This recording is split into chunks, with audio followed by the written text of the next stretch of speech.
Hero ತಯಾರಾಗಿ ಬಂದವನೇ, hero ಇನ್ನು ಸಿದ್ಧವಾಗಿ ಬಂದಿದ್ದಾರೆ. Very good, very good, God bless you. ಇದು ಪುಟ್ಟ ಮಗು, ನಾನು ಇಷ್ಟು ಪುಟ್ಟ ಮಗುವಿಂದ ನೋಡ್ತಾ ಇದ್ದೀನಿ, ನೀನು ನೋಡಿರಲಿಲ್ಲ. ಬಟ್ ಇದರ ಮುಖದಲ್ಲಿ ಇನ್ನೂ ಆ ಮುಗ್ಧ ಹುಡುಕಾಟ ಹೋಗೇ ಇಲ್ಲ, ಹಾಗೇ ಇದೆ ಅಲ್ವಾ? ನೋಡ್ತಾ ಇದ್ದೇನೆ ಹೀಗೆಲ್ಲ. ಆಮೇಲೆ ನಮ್ಮನ್ನು ನೋಡಿಸ್ತಾನೆ. ಹೀರೋಗಳು ಮಾತ್ರ ನೋಡಿಲ್ಲ, ಅವ್ರು ಮಾಡಿದೆಲ್ಲ ನೋಡಿದ್ದೀವಿ.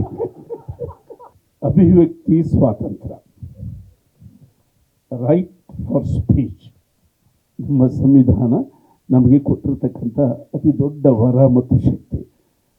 ಈ ಅಭಿವ್ಯಕ್ತಿ ಸ್ವಾತಂತ್ರ್ಯಕ್ಕೆ ಒಂದು ಗೌರವ ಇದೆ. ಆ ಗೌರವವೇ ನಮ್ಮ ಗೌರಿ.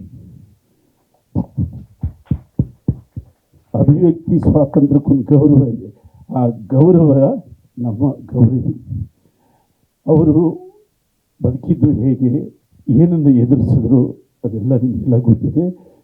ನಮ್ಮ ಈ ಗೌರಿ ಚಿತ್ರದಲ್ಲಿ ಅದನ್ನು ಸೂಕ್ಷ್ಮವಾಗಿ ತಂದಿದ್ದರೆ ನನ್ನಷ್ಟು ಸಂತೋಷ ಪಡೋನು ಯಾರೂ ಇಲ್ಲ. ಯಾಕೆಂದರೆ ಚಿತ್ರಗಳ ಮುಖಾಂತರವಾದರೂ ನಾವು ಮಾತಾಡಬೇಕಾಗಿದೆ, ಚಿತ್ರಗಳ ಮುಖಾಂತರವಾದರೂ ಮಾತಾಡಬೇಕಾಗಿದೆ.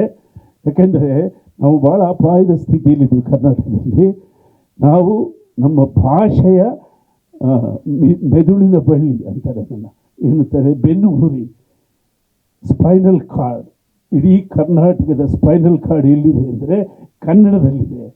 ಆ ಕನ್ನಡದ ಸ್ಪೈನಲ್ ಕಾರ್ಡ್ಗೆ ಪೆಟ್ಟು ಕೊಡೋದಕ್ಕೆ ಎಲ್ಲ ಸಿದ್ಧತೆಗಳು ಮಾಡ್ತಾ ಇದ್ದಾರೆ. ಅದನ್ನು ಕಾಪಾಡಿಕೊಳ್ಳೋದಕ್ಕೆ ನಮ್ಮ ಮಾತುಗಳು ಹೊರಗೆ ಬರಬೇಕು. ಗೌರಿ ಚಿತ್ರ ಆ ವಿಷಯ ಮಾತಾಡಲಿ ಅಂತ ನಾನು ಹಾರೈಸ್ತೀನಿ. ಮತ್ತು ಇಡೀ ಕರ್ನಾಟಕದ ಮಹಿಳಾ ಪ್ರಪಂಚ ಈ ಗೌರಿ ಚಿತ್ರವನ್ನು ಗೌರವಿಸಿ, ಈ ಮಕ್ಕಳಿಬ್ಬರನ್ನು ಆಶೀರ್ವದಿಸಿ, ಇಂದ್ರಜಿತ್ ಅವರ ಈ ಪ್ರಯತ್ನಕ್ಕೆ ದೊಡ್ಡ ಯಶಸ್ಸು ಕೊಡಲಿ ಅಂತ ನಾನು ಹೃದಯಪೂರ್ವಕ ಕೋರ್ಕೋತೇನೆ. Thank you very much.